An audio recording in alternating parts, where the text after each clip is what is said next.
Sir, as you're talking about the Savarna Asavarna conflict, sir, and when for like in today's world, when Indians are going global, right? Like we have Indians, like even in US, UK, they're taking prominent positions, and in such a scenario, for example, the California court is suing Cisco for allowing caste discrimination. So, do you think Indians going more global will reduce caste discrimination, or will it just continue more? Like You from a historical point of view, like how will we interpret history now? first thing, Indian immigrants were there in many places. Indian immigrants. There were Indians in African countries. There were Indians in Southeast Asian countries. There were Indians in Europe and in USA. Most of the Indians who went to Africa, Southeast Asia, went there mostly as coolies, indentured labor. So they belonged to a lower category of society. And wherever they went, they did not practice caste system, caste bias. They don't mention much about caste in South Africa or Kenya or any other place. Even West Indies, they don't mention about their caste. But when in certain developed countries, the higher caste people go in large number, they influence that particular country's system to adopt their bias, their prejudices as their own. So the only question is, most of the people who went there, the children of the coolies did not go to America. The children of the coolies did not go to Canada or Europe. The most of the people who went there are the modern elite. The modern elite, mostly the upper caste, Savarna. Some of them inspired by the Avarna cult. They went there. They want their identity as Hindu there. Hindu there, not as Indian, Hindu there. And as a Hindu, they are to favor the Hindu way of life, that is caste Varna system. So their Hindu consciousness make them to go in for caste protection for caste biases in their emigrated countries.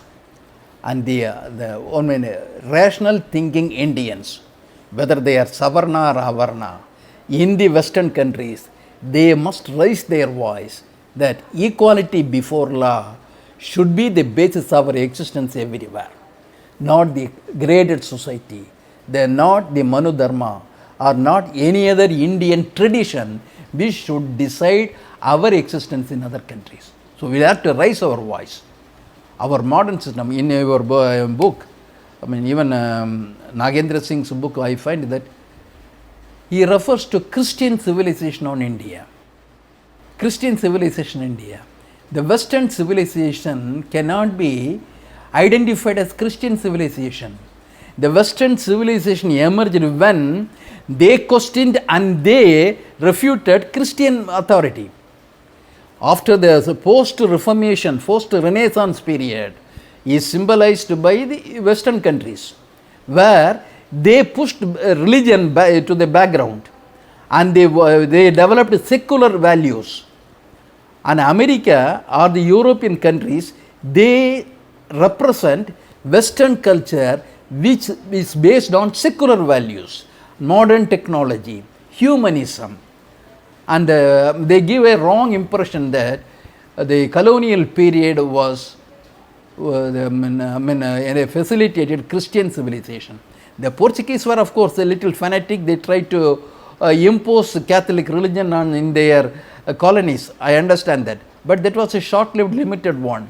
But the British occupation in India was mostly based on commercial interest. And they even restricted Christian missionaries from entering in India for a long time. And even when they were allowed, they were giving primary importance to enlightening Indians, winning their Indians by doing service to them. So there is a classic difference between Christian civilization and Western civilization. We are influenced by Western culture, Western values, and not by Christian culture, Christian values. All the religions belong to Asia. Christianity, Judaism, Islam, Hinduism, Buddhism, Jainism, all these religions belong to Asia. Nothing came from Europe. Religions from Asia to the European countries, American countries. So, what we appreciate in the Western countries is that they treat individuals as equal citizens. We respect it. And we do not want our existence there in America based on our obsolete, outdated value system in India. So, the people like you in the Western countries should assert, should raise their voice to see that equality should be ensured everywhere, and whatever is against equality should be repudiated, even if it is caste or any community label. உன் கடவுளை விட, உன் சாஸ்திரத்தை விட, உன் முன்னோரை விட, உன் வெங்காயம் வழக்கமாத்தை விட, உன் அறிவு பெருசு, அதை சிந்தி.